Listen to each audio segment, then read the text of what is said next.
ক্ষতিগ্রস্ত হয়েছে তাদেরকে প্রত্যেককে 25 লক্ষ টাকা করে কেন ক্ষতিপূরণ দেওয়া হবে না এই মর্মে রুল দিয়েছেন। সরকারের কাছে জানতে চেয়েছেন 260 জন প্রবাসী বাংলাদেশি, এবং আপনারা অবগত আছেন যে এখানে একটা করুণ ঘটনা ঘটেছে। একজন বাংলাদেশি ইউএইর কারাভোগের সময় জেলে তিনি মৃত্যুবরণ করেন। পরবর্তীতে তার যে ওয়ারিশরা ছিলেন, তার স্ত্রী এবং তার সন্তানেরাও এই রিটের পক্ষ ছিলেন যিনি মৃত্যুবরণ করেছেন প্রবাসী।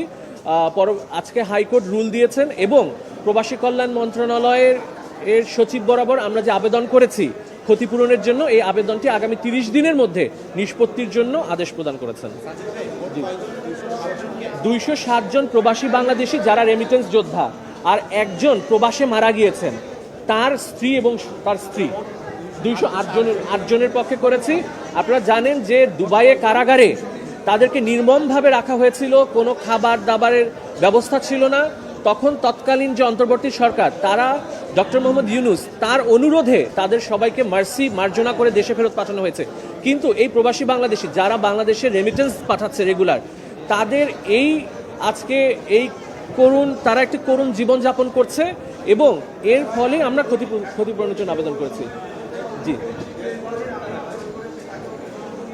জি আমরা 208 জন প্রবাসী বাংলাদেশি, এবং এখানে কিন্তু নির্দিষ্ট করে আমরা যে আবেদন করেছি সেখানে আসলে পিটিশনাররা আছে, কিন্তু অন্য কেউ যদি ক্ষতিগ্রস্ত হয়ে থাকেন তিনি যদি দেখাতে পারেন, কারণ আমি একটু ক্লিয়ার করছি, এখানে যে 208 জনের পক্ষে আসছি 208 জনকে সরকার স্বীকৃতি দিয়েছে, সার্টিফিকেট দিয়েছে যে জুলাই আগস্ট 2024-এ আপনাদের অবদানের কারণে বাংলাদেশ সরকার আপনাদেরকে জুলাই যোদ্ধা হিসেবে স্বীকৃতি দিচ্ছে।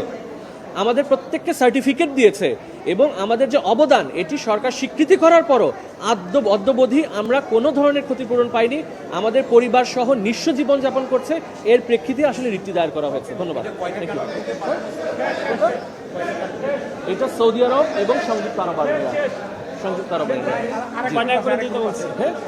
সংযুক্ত আরব আমিরাত এবং সৌদি আরব। হ্যাঁ, 260 জন। এইচএম সঞ্জিত সিদ্দিকী কার্ডটার সাথে নেবে। সঞ্জিত সিদ্দিকী, হ্যাঁ এইচএম সঞ্জিত সিদ্দিকী, দন্তস্বয় আকার 9 জয়।